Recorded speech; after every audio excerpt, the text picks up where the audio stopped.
A high school track meet. A rainy afternoon. A dispute over a seat under a team tent. And less than a minute later, one teenager was dead. What began as a routine sporting event turned into one of the most controversial criminal cases in America. Supporters called it self-defense. Critics called it murder. The case sparked nationwide protests, fierce online debates, and questions that divided millions of people. Now, after months of controversy, a Texas jury has finally delivered its verdict. And the emotional scenes inside the courtroom left both families shattered forever. This is the story of Carmelo Anthony, Austin Metcalf, and the deadly confrontation that changed countless lives in a matter of seconds. For more than a year, Americans have followed every development in this case. Not because it involved celebrities or politicians, but because it involved something far more relatable. Two teenagers. One split-second decision. And a tragedy that raises difficult questions about self-defense, accountability, and how quickly ordinary situations can spiral out of control. This week, that story reached a dramatic conclusion when a Collin County jury found Carmelo Anthony guilty of murder in the stabbing death of 17-year-old Austin Metcalf. But to understand why this verdict has generated such intense reactions, we have to go back to the day everything changed. April 2, 2025. Students from multiple schools gathered at Kuykendall Stadium in Frisco, Texas, for a track and field competition. The weather was rainy, causing athletes to crowd underneath team tents for shelter. According to testimony presented during trial, Carmelo Anthony, a student from another school, was sitting beneath Memorial High School's tent. Several students later testified that they repeatedly asked Anthony to leave. Some witnesses claimed he was asked as many as 15 times. According to testimony, tensions began rising as the conversation continued. Witnesses recalled Anthony allegedly responding with statements such as, "Touch me and you'll find out," and, "If you want me to move, you'll have to move me." Students later told jurors they believed Anthony was becoming increasingly confrontational. Then Austin Metcalf approached.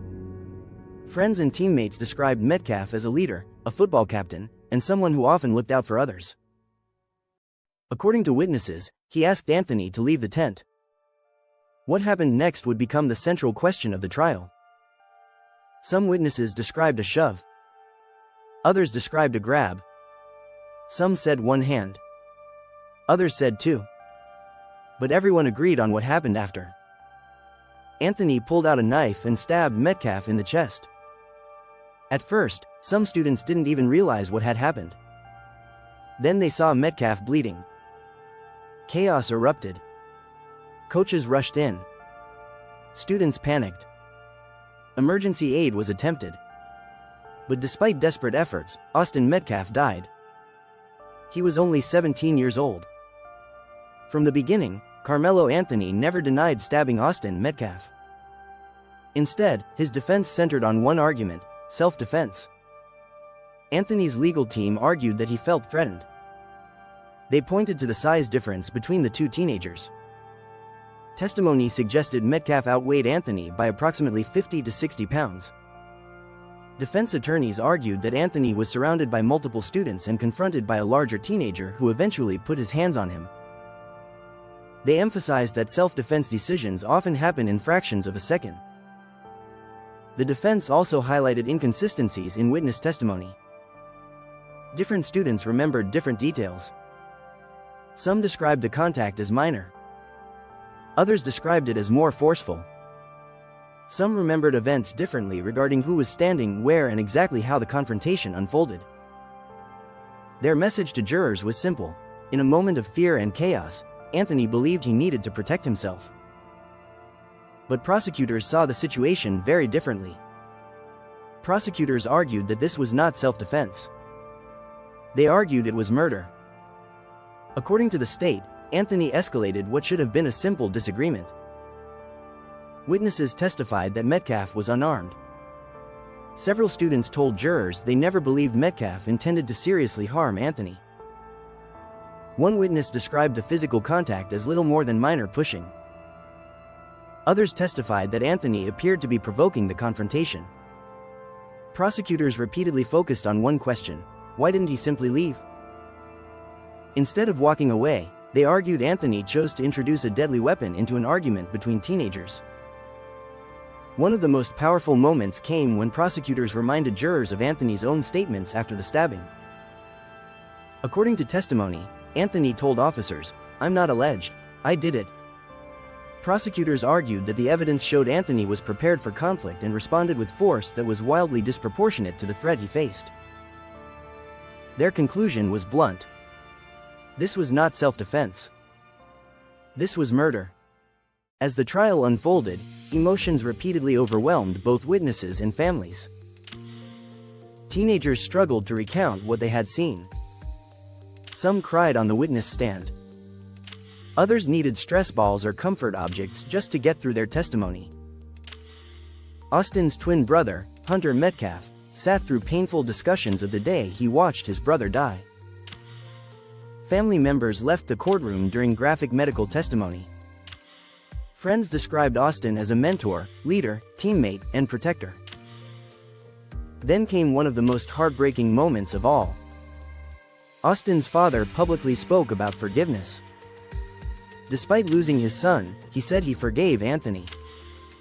Not for Anthony's sake, but for his own peace. He acknowledged that both families had been destroyed by what happened that day. Those words resonated far beyond the courtroom. Because regardless of where people stood on the legal arguments, one fact remained undeniable. Two families were living every parent's worst nightmare. After hearing days of testimony, jurors deliberated for only a few hours. Then they returned with their decision. Guilty. Carmelo Anthony was convicted of murder. As the verdict was read, Anthony reportedly broke down in tears. His family cried.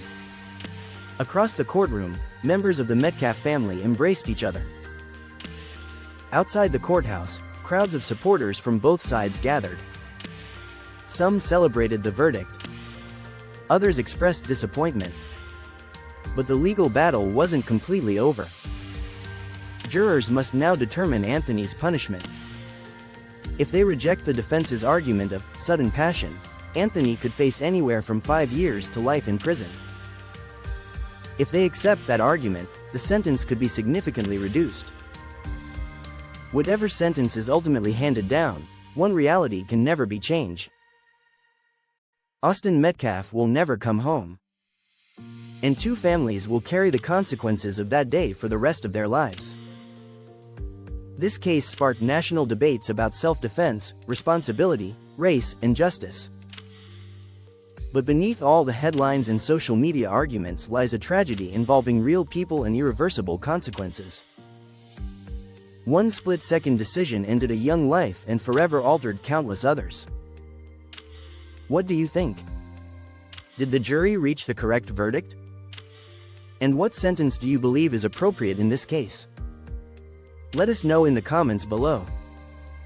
If you found this breakdown informative, don't forget to like, subscribe, and turn on notifications for more in-depth coverage of the stories shaping the nation. Thanks for watching.